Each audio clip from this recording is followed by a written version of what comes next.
I'm doing another 1 bottle of beer. I've done this one other time, 2 other times actually. First time I got 2 bottles out of it, the next time I got 1 bottle out of it. The last 2 I did just regular 1 hop smash beer. This time I'm going to do 1 hop Cascade Cryo hops that I have left over. I'm also going to do steeping some special B grain and turning it a little darker. I've steeped grains in the past. I've done like just throw it in during the brew day. At the end of the brew day, you know, I'll throw it into the fermenter. I've done it where I steeped it overnight and threw it into the already fermenting fermenter. I might have a video of that. Let me throw it up. Let me throw it right now if I can find that video clip.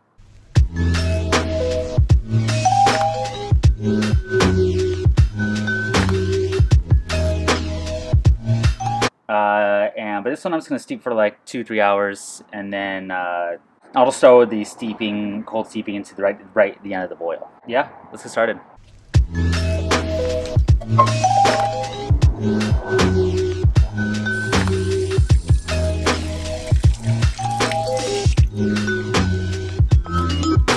All right, I got 0.15 ounces of grain of Special B. Get a little grind on it. That's all it needed. A couple turns. All right, I'm gonna soak this in a little bit of water, cold water, for about 2-3 hours. I got this steeping in a little bit of water, and according to the program, the Beersmith program, I scaled this way down. This gave me to an SRM of around 11-12. Every time I do this, I get really bad inconsistent boils, but it's all right. It's more fun to do it outside anyway than inside.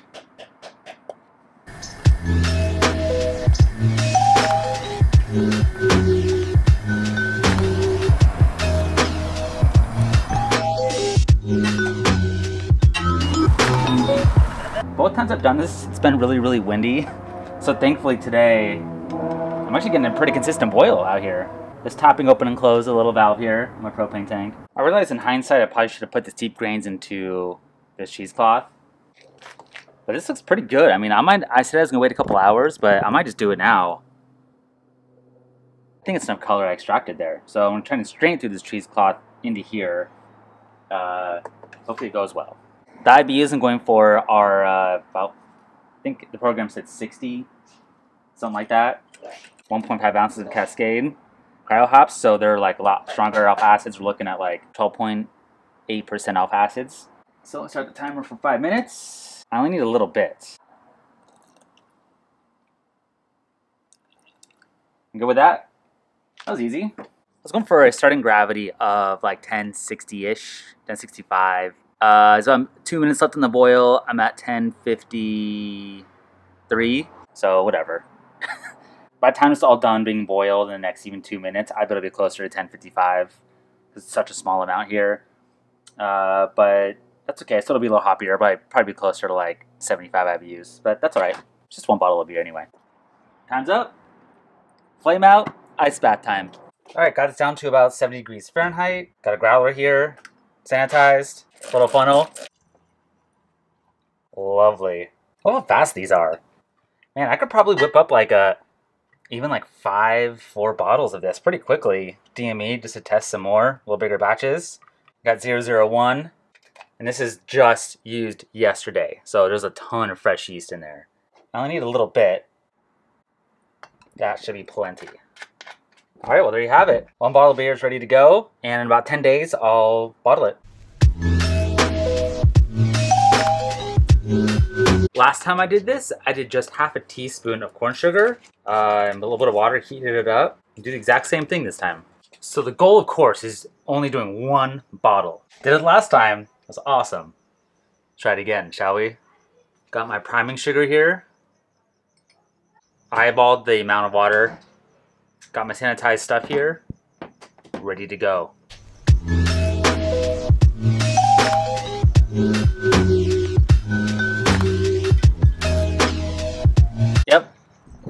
Yep.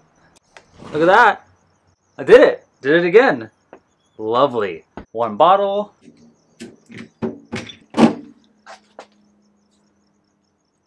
See you guys in 2 weeks where I drink 1 bottle of beer, and only 1 bottle of beer.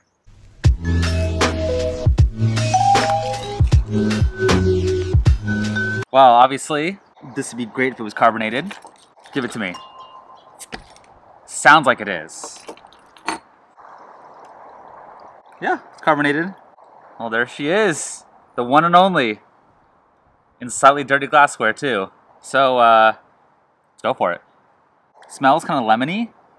Very lemony, very citrus. Clean malt smell, actually, too.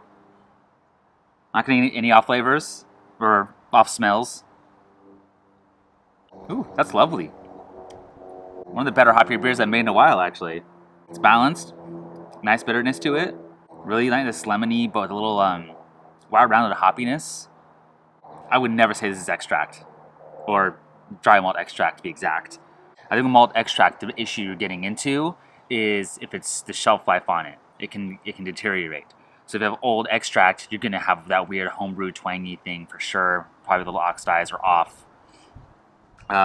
Whereas if you use fresh extracts, it can get pretty similar results to an all grain. If you use dry malt extracts, you know, I think the shelf life on that's even better. So you can, you know, you have fairly fresh tasting beer. I actually wouldn't mind doing my own experiment where I do like a half a gallon of something with the same exact hops and everything, and then just a regular 1 gallon all grain, and just see if there's a difference that I could even tell.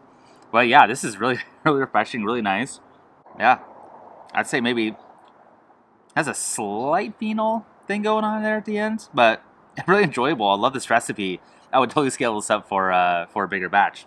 I love these one bottle batches I've been doing. I'll probably keep doing them. I love to do some more experimental hops, maybe experimental yeast. One thing I should note before I end this video is there isn't much of a color difference. That is something I thought is interesting. I did that cold steep on it. I thought there would be a little bit of like a little darker, but it's really hardly dark. I thought it would get closer to like maybe 10 SRM or 11. I think that's what the program said. I'd say this is closer to like 6 or 7. It'd be fun to do a full cold steep where I do like a full-on stout with this or something. So yeah, these are fun. I'm gonna keep doing these. The brew day is like 10 minutes or 15 minutes, whatever the boil length is. Cooling down is super quick. So they're really easy, really fun to make. I know the Basic Brewing Radio, they have a YouTube channel, Basic Brewing. They made one where it was, I think it was like a 1 gallon DME batch. It's like a 45-minute brew day. So it can be done. It's great to experiment with. Stay tuned for more videos, like, subscribe, all that good stuff, and get out there and just keep brewing beer. Just keep doing it.